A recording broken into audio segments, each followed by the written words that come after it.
Dom, look out! There's a maniacal panda behind you with a kitchen knife! Ladies and gentlemen, the first scream queen of Top of the List, one Mr. Dominic Gonzalez. I was trying to do my best Jamie Lee Curtis. Well, folks, if that wasn't enough for you, to give away what we're talking about this episode, we are talking about, of course, the 1978 original John Carpenter's Halloween. Absolutely. One of the classic horror films of not our generation, but of all time, I would say.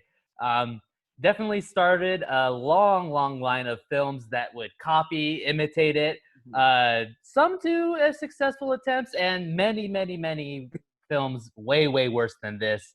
Uh, Namely Friday the 13th and stuff like that, I think are way worse than Halloween films, even though some of the Halloween sequels are terrible. But we're getting too far into that. We're going to be talking about the original classic, John Carpenter. Uh, I think what we need to start off before we give our scores with this one. Actually, we haven't done our introductions yet. I'm Dom. This is RB. Hello. Welcome to the top of the list. This is our Halloween special episode. We're going to be dropping this either on the 30th or the 31st. I'm thinking about maybe trying to drop it on the 30th because the beginning of the film is actually the 30th, That's a good right? point. That's a very good point. We'll think about it. Maybe we'll drop it on Halloween Day. We don't know. But, this is kind of the big conclusion to our series of Halloween reviews here on top of the list for this October. We might do some more horror reviews in the coming months, but this month we tried to focus mostly on horror, as along with a few upcoming releases. I think a big, sorry to interrupt there, Don, but I think a big way that we can keep going, because I'm game now. I was not a horror film fan, but you got me somewhat into them, so I'm game to do it. Of course, we have Friday the 13th coming up next month, November, so maybe keep the horror genre going at least for another couple of weeks. That would be fun. I'd like to do Friday the 13th, even though it's not that great of a movie, but we'll talk about that later. Have you ever seen Friday the 13th, Ryan? I have not. I've seen some of the Nightmare on Elm Streets, but I've never seen Friday the 13th. Yeah. I mean, again, very, very famous film. But I think we need to talk about in this one, not just our personal scores, because we have like a pretty big difference in our personal scores. But more so, I think this one, it's important that we note why this one is a classic, why this one is a Halloween tradition. You got to watch Halloween on Halloween at least some point in your life, in my opinion. What do you think about that? I agree. I had never seen it until this year. Once again, not a horror film, but delving deeper into the film repertoire now that, of course, we're at home in COVID and, looking for something new to watch. And I agree with you. This is definitely a classic, just like, the old school Frosty the Snowman and Santa Claus is coming to town and Rudolph the Red-Nosed Reindeer around Christmas. That's what this film is to Halloween, I would say. Absolutely. And, I think we should, before we give our scores, I think we got to talk about the historical background, kind of like we did in our Shining review. We talked a lot about behind the scenes, talked a lot about history. I really enjoy learning about the history of making films. And I think you find that pretty interesting as well yourself, RB. I think you maybe have the numbers on this one, but I know for a fact this film was made for a budget of $300,000, which even by the standards back in the day, inflation and everything, that is a very low budget to make a film on. And it has become I don't know what it's actually grossed to this day, but I know on opening it grossed over $57 million, one of the most profitable films of all time. Yeah, total at the box office just from, selling of tickets at the theaters, it made 70 million. Wow. That is really a profitable film. People really like this one in 1978 and in the following years. And I think that this kind of leads into why my personal score is much higher than what my kind of objective score would be, because this movie has a lot of issues with it today that you wouldn't see in movies today, maybe in bad movies today, but, a lot of stuff that is, you could tell, made because of the budget, like reusing of sound effects, minimal blood and special effects, I think there's, and a few strange acting choices, some weird dialogue lines that are written in this film. Um, but Like totally. okay, there needs to be like some sort of drinking game for how many times she says "totally" in this movie. Seriously, man. Totally, man. Um, yeah. Yeah, I mean, so for me at least, I think I could forgive some of the shortcomings because, excuse my language, but John Carpenter directed the shit out of this movie, guys. I mean, the shot composition, Yeah. he invented a lot of stuff that has to do with foreground, background, the blurring of the background. A lot of things that would people would copy. And not to mention, which is what I'm going to hand it over to you right now, Ryan, because I know you have a lot of thoughts on the screenplay for this one. Some of these tropes that, whoever's having sex in the movie is the ones that get murdered. And then it's the one that is the naive young virgin that survives it all at the end. And, maybe you could kind of touch on the slasher tropes and everything. And what do you think is the first slasher film as well? Yeah.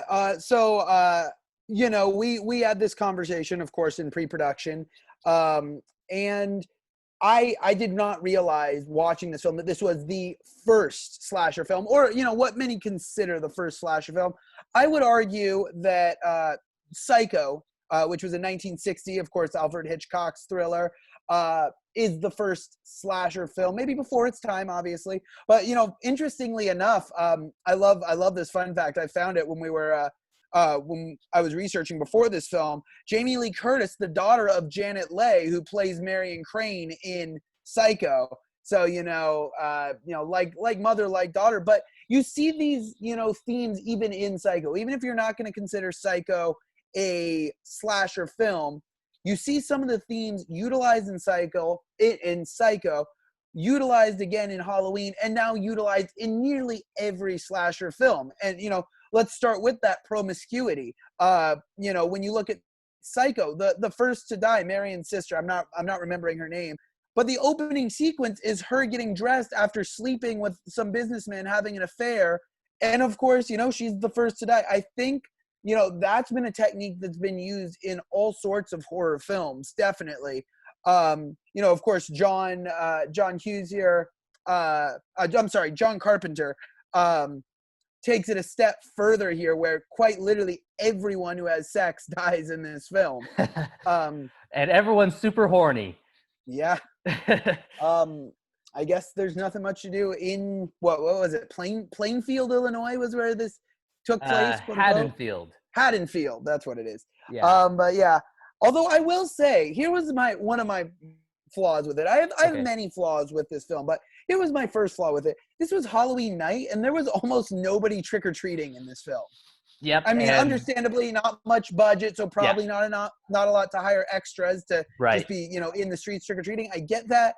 But I feel like there would be on Halloween night, unless Halloween was different in 1978 than it was when I was growing up, there'd be people in suburbia here in Haddonfield, Illinois, trick-or-treating, and they'd see this dude with a kitchen knife, not talking and breathing heavily with the leather, whatever the material is for his mask.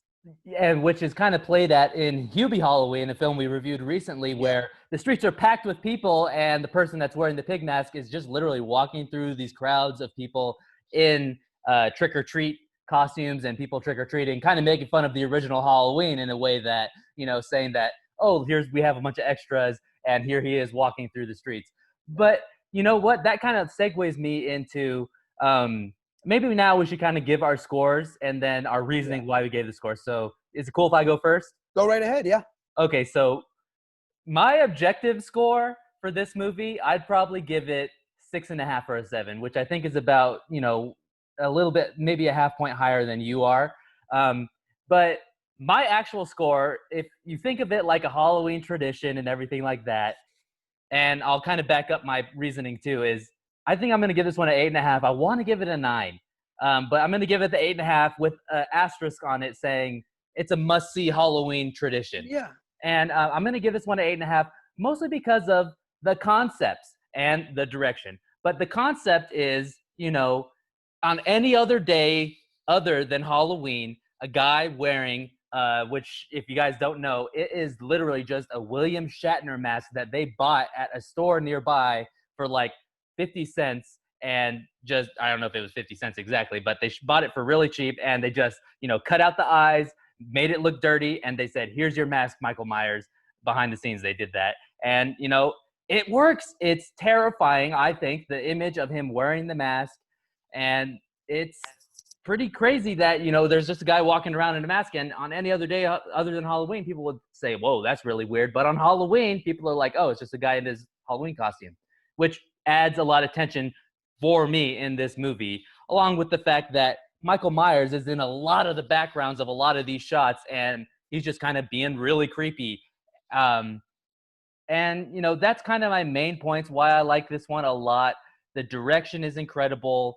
And for me, what makes this an absolute classic is the musical score. I mean, it is up there for me with Jaws, E.T., Star Wars. It is that memorable. It's on that level, I think. And John Carpenter wrote it himself, even though he's claimed he couldn't write any music when he was making the movie. He has claimed that he is 0% of a musician, but he just kind of put this little tune together on the piano, and it is so tense and it is so memorable. So that's kind of my take on it, Ryan, and we'll get into negatives after, but what did you like about the film and what's your score?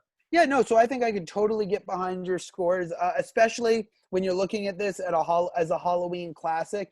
On Halloween, this is about an 8 or an 8.5 out of 10. I agree. And a must see. Some people on Halloween want to watch the scariest film out there. That is not, or this is not that film. Exactly. But if you're just, looking for a classic that you can rewatch every year, I agree. This is a great film. But overall, just from my point of view, watching this on October 25th or 26th, I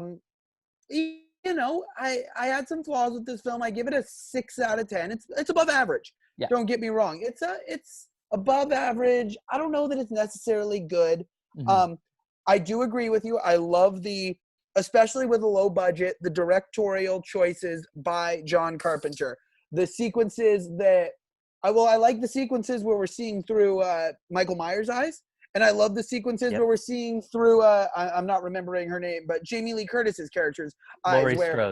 Laurie Strode. Or even when we see through the kids who she's babysitting eyes and they're looking through the window. Almost, what was that film? Rear Window by Hitchcock? Yeah, a lot Another of first-person perspective, right? And where you're seeing it and one person sees it and nobody else sees it. First we have it with Laurie, you said? I'm sorry, right? Yeah, Laurie, when Michael Myers is behind the bush and then he comes back, and goes back around the bush. Then you see it again with the kid she's babysitting when he sees him outside the other house that Annie's babysitting at. So, I think, or even from the opening sequence where we have the point of view, first person from child Michael Myers as he goes to kill his older sister. In my opinion, one of the most chilling openings to a horror movie. It's up there with The Shining for me, actually, even though The Shining is better objectively, cinematography-wise.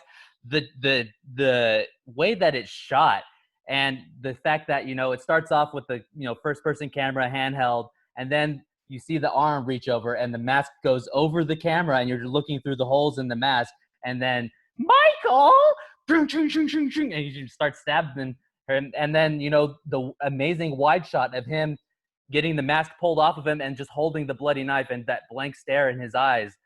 Another great child performance in a horror movie.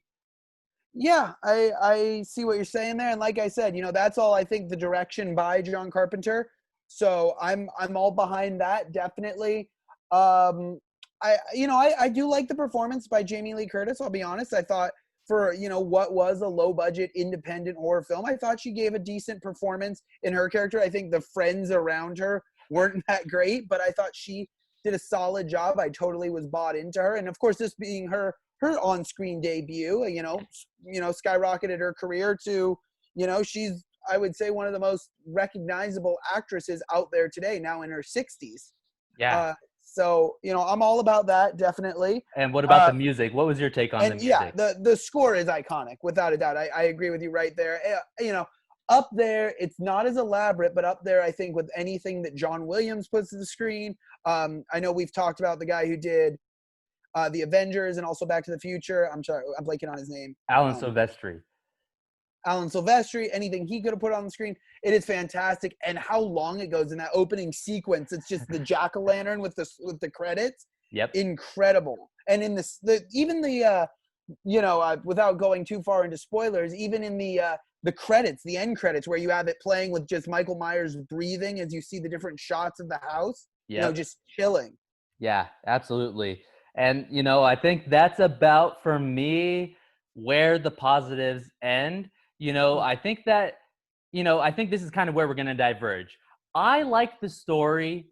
I don't like the dialogue, and I don't like the other acting besides Jamie Lee Curtis.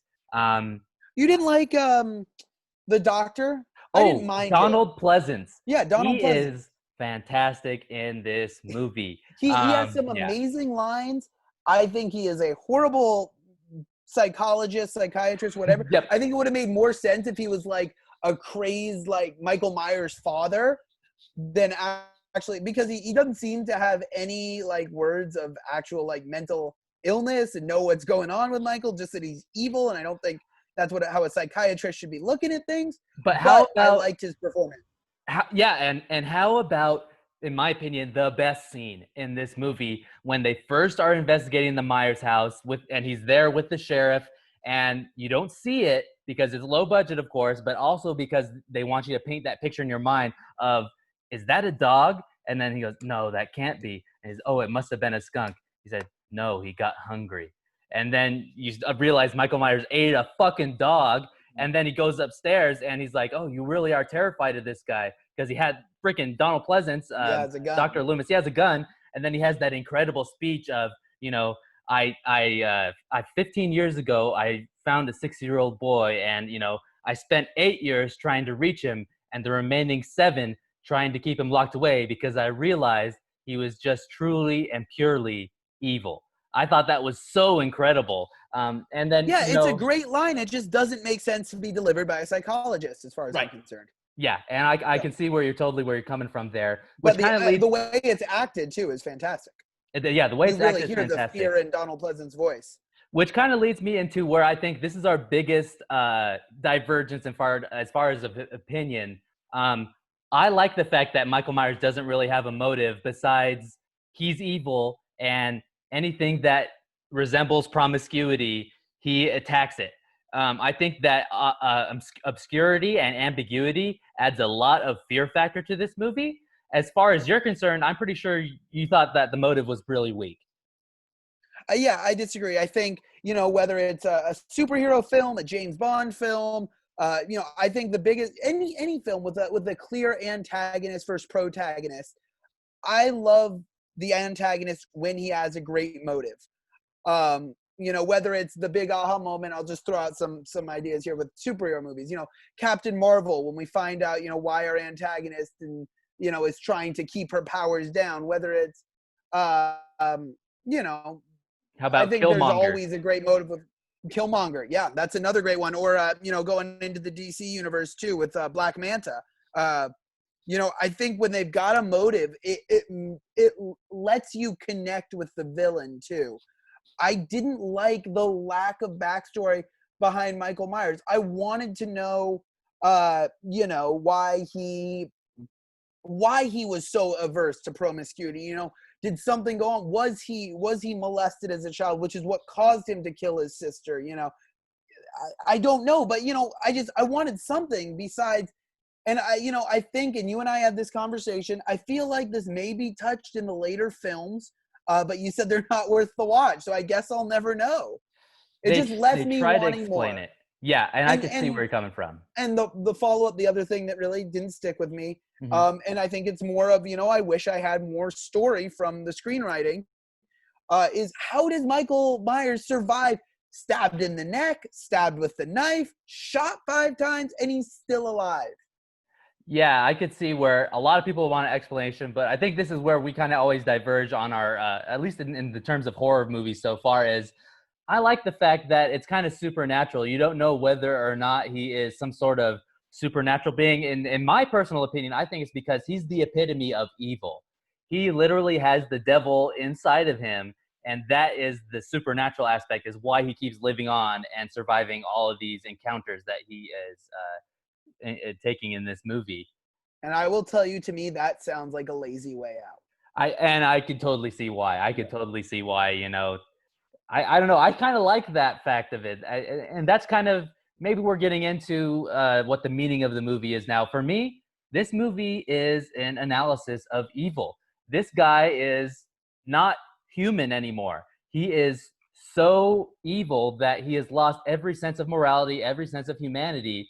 And that is why he targets Jamie Lee Curtis, because pure and simple, she returns the key in front of his house, and she is the first one he sees.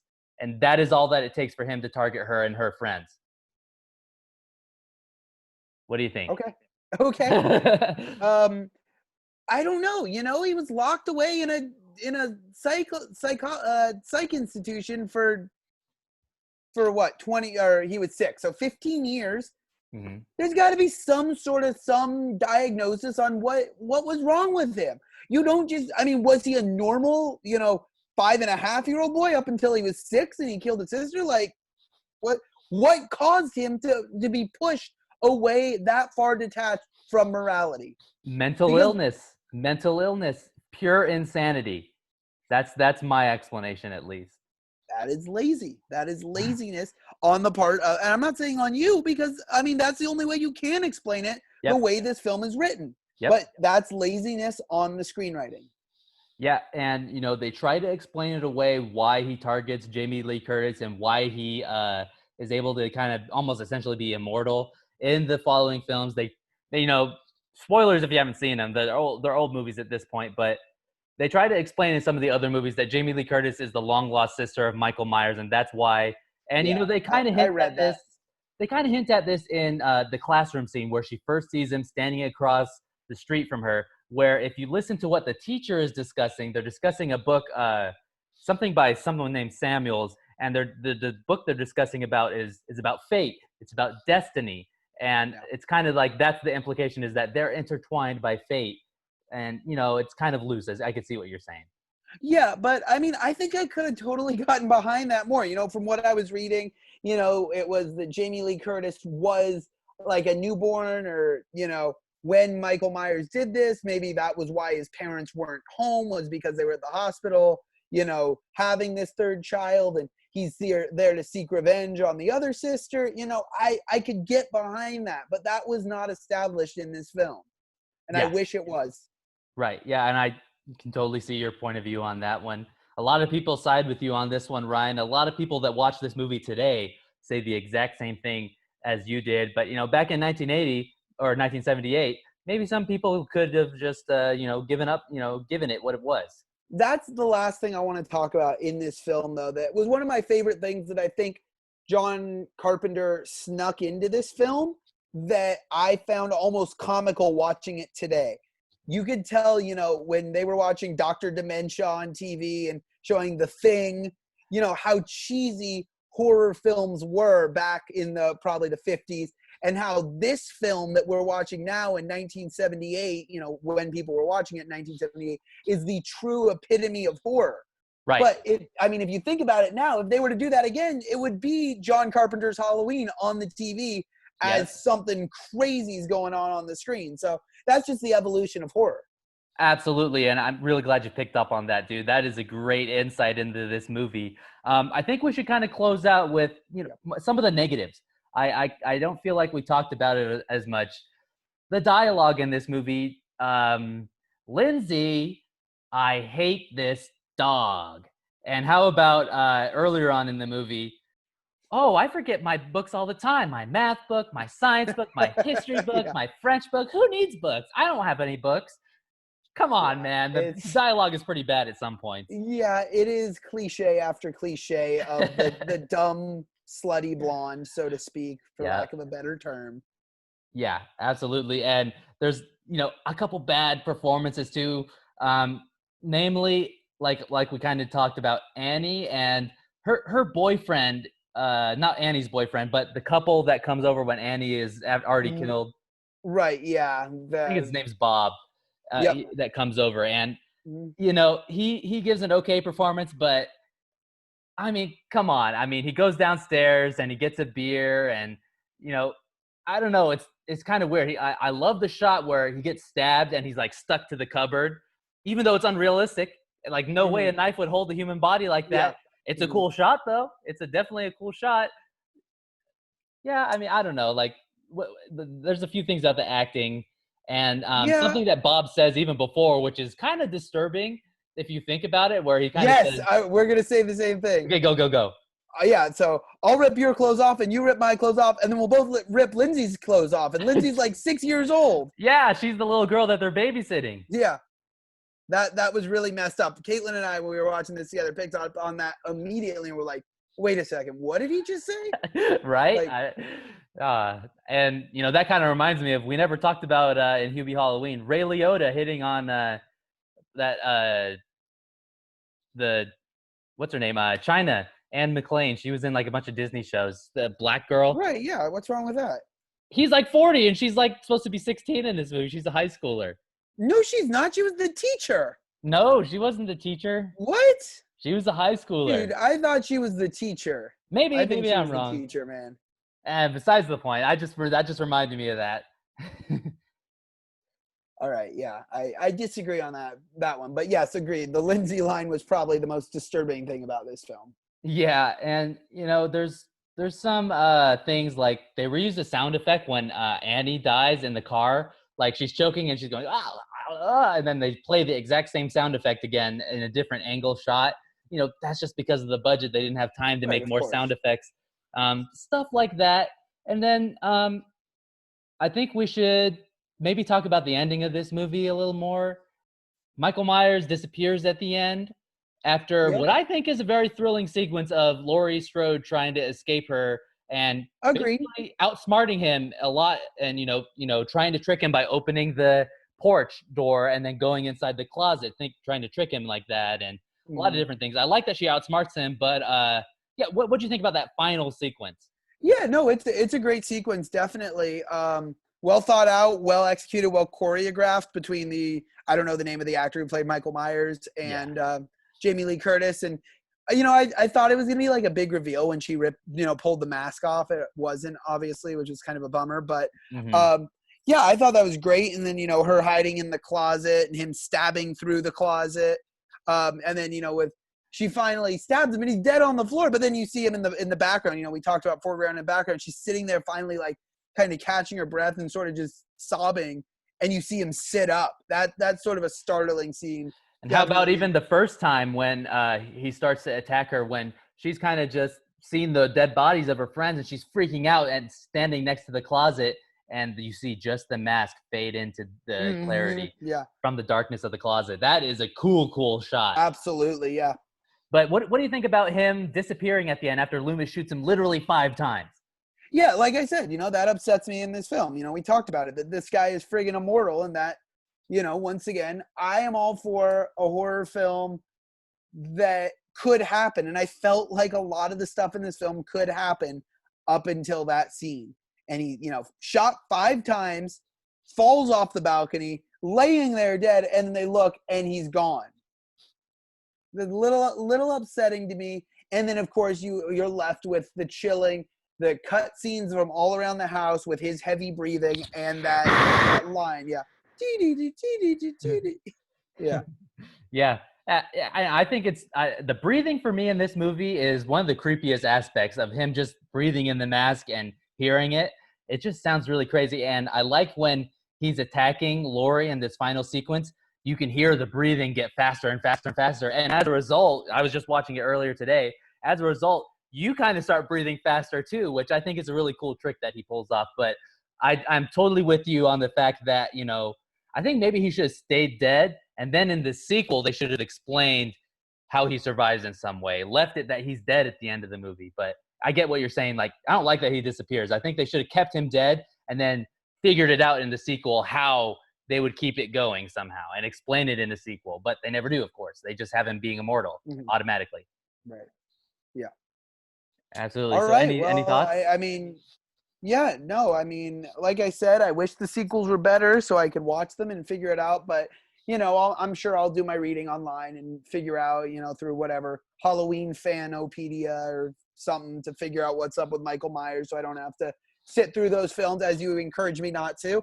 And Yeah, I yeah, mean you know, like the I said, second one is a decent movie. It's not as it's you know it's more of the same of the first one, but everything after Halloween 2, pure garbage fire, man.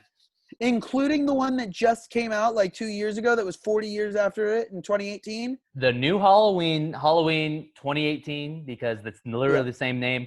I think they should have called it something else. My vote was Halloween Returns. I thought that would have been a great title for it. That was actually the working title they had for it in pre-production. I don't know why they changed it to Halloween parentheses 2018. I think that's dumb. Halloween 2018 is essentially reimagining of everything that John Carpenter did. They try to copy it and improve upon it, but by doing that, they also make the same mistakes as him with stuff that Michael Myers lives at the end, and he kind of disappears even after he's caught in a giant house fire, which is impossible to escape. Jamie Lee Curtis is amazing in the new one, but there's some weird twists. Is she reprising her role as Laurie? Absolutely, So yeah. It does take place 40 years after the. Okay. 100%, yeah. And I mean, I don't know if you're going to watch it or not, so I'm going to just tell you right now. The reason that Michael Myers breaks out is because, which I think is really dumb, which was a big red flag for me at the beginning of this movie. It's because a podcaster wants to interview him. That's how he breaks out of prison, which I think is really stupid. I don't know. It was just some random podcast guy from Britain goes and he interviews Michael Myers, and he escapes because of this podcast guy, because this podcast guy is stupid. And that kind of pissed me off. It kind of pissed me off. I think that's realistic. I think in today's day and age, I mean, true crime is one of the most listened to podcasts out there. I think that makes sense. It does kind of make sense. I think it is an interesting idea. Equivocates with today's technology and whatnot. Then you might like this one, Ryan. The new one is, it's more bloody. There's a lot more blood and gore, but it is following the same beats as this film, the original. So, take that for what you will. By no means, I kind of want to just end it here as far as my commentary. Then I'll hand it over to you to end this episode, Ryan. As far as John Carpenter movies, he is the master of horror for sure. There's a lot of other great horror directors out there. Mike Flanagan is my current favorite modern horror director. John Carpenter has made a lot of great horror movies. This is by no means my favorite John Carpenter movie. I don't know if I ever told you this, Ryan, but John Carpenter's remake of The Thing in 1988, I want to say, or 87. Yeah. It's a remake of the 1950 film that they actually show in this movie, which is the reason why he was able to make the remake, and because he's a big fan of it. John Carpenter's The Thing is not only one of my favorite science fiction movies, but it's one of my favorite movies of all time. It is on the level, I would say, as I don't know if I think you said you've seen it before, the original Alien, Ridley Scott's Alien. Have you seen that one? Yeah. Yeah, it's on the same level. I've also seen bits and pieces of John Carpenter's The Thing. Saw it in a cultural expressions in media class in my senior year of college. That was the one. It had a lot of like Cold War relations, right? Yeah, that's why we watched it. That's why we watched it in that class, to show how even entertainment-based films were sort of being utilized as anti-communist propaganda at that time. It was a little out there for me. You got to watch it from beginning to end, because that movie has some of the most white knuckle sequences I've ever seen, and not to mention, in any movie of all time, it has the best practical effects and weird tentacle-y things and no CG, very little CG. I think it is fantastic for that reason alone. But getting off topic, let me just say what we've been releasing recently and what we're going to be releasing in the next couple episodes. Maybe they're already on the channel. We recently talked Chicago 7. That was a recent review we did. We did Hubie Halloween. We did our favorite family Halloween movies with a special guest appearance from Ryan's girlfriend, Caitlin. We have also recently done, what was the one? Oh, The Shining. We recently did The Shining. Yep. And The Lighthouse as well. The Lighthouse coming at you guys soon. as well as I just put up, before we recorded this one, you'll notice I'm wearing the same shirt, my Haunting of Bly Manor Netflix TV review. I recorded it. It's only a 15-minute video. Just wanted to give you guys my thoughts and, my rating and stuff like that. So go and check that one out. It's just me and that one. Ryan didn't check that one out. So take a look at that. As well as, Ryan, what do you want to say for what's coming out on this Friday we've been excited about? Coming out this Friday. What? Oh, Mandalorian. Yeah, correct? dude. Yeah, Mandalorian season 2. Looking really forward to that. A lot of exciting things happening at the end of season 1. So I think we've decided that we're going to do a week by week episode as the episodes are released. Just our thoughts on the episodes, maybe shorter 10 to 15 minute episodes coming at you for every episode release of The Mandalorian. So really looking forward to doing that. Looking for some more exciting stories in the Star Wars universe. Absolutely. Where can people find us, Ryan? What should they do? Like, follow, subscribe, everything like that. Yeah. So like Dom said, like, follow, subscribe. If you're listening on Apple Podcasts, Google Podcasts, or Spotify, leave us a 5-star review. Be sure to drop in the comments anything or any suggestions you have, your thoughts on John Carpenter's Halloween, maybe your thoughts on some of the sequels that we have to see if we want more closure. But my name's Ryan Barnett, or RB. You can find me on Instagram at RB_the_SID, or you can find me on Twitter at RB with the call. Dom, take us out. You can follow me on Instagram and Twitter at Dom Gonzalez 48, DOMGONZALES 48. And other than that, guys, we'll see you soon in a few episodes, and we'll catch you then. Have a great week and have a great later. Halloween. Yeah, happy Halloween, everybody.